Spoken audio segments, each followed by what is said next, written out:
what inspired me to participate in the youth essay competition. And for me, it's about sharing my story and personally how I was affected by the spread of waterborne pathogens. My family, we used to live in India near a lake that was actually infected with a lot of waterborne pathogens, and that lake used to flood a lot, right? And because of that, many people in my community, and including my very own brother, were affected by the spread of waterborne pathogens. And as like part of this essay competition, researching and finding different initiatives the Indian government established, right? It really alarmed me to see that there was like not an abundance of initiatives specifically centralized on waterborne pathogens, and this is why I participated in the essay competition to share my stories, to share my perspectives on what the Indian government and other governments around the world and what we can do as citizens to address the problems of waterborne pathogens, something that's so ubiquitous yet heavily underaddressed.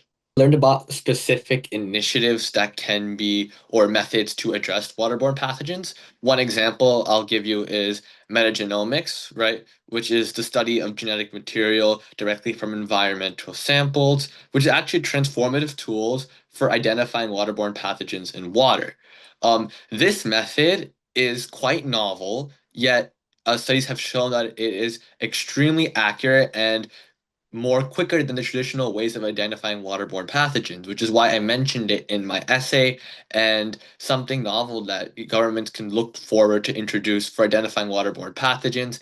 And then once they identify waterborne pathogens, then they can integrate this into something called the Indian Disease Surveillance Program, which actually has different tabs on where different diseases show up to sort of establish a comprehensive roadmap on how to address the diseases in each area.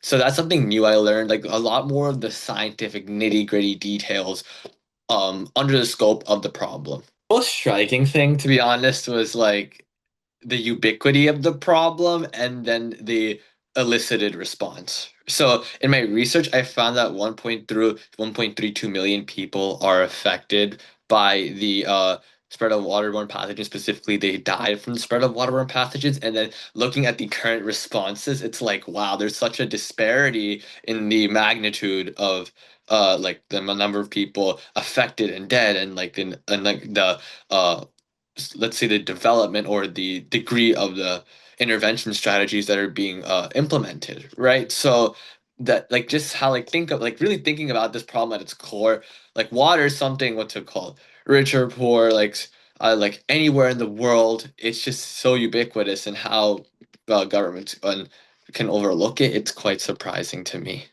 So these learnings actually like along with my story and then like a little bit of the nitty-gritty science that I learned throughout the essay writing process actually shape what I'm going to major in college, right? So I'm going to pursue a degree in epidemiology at this point in time.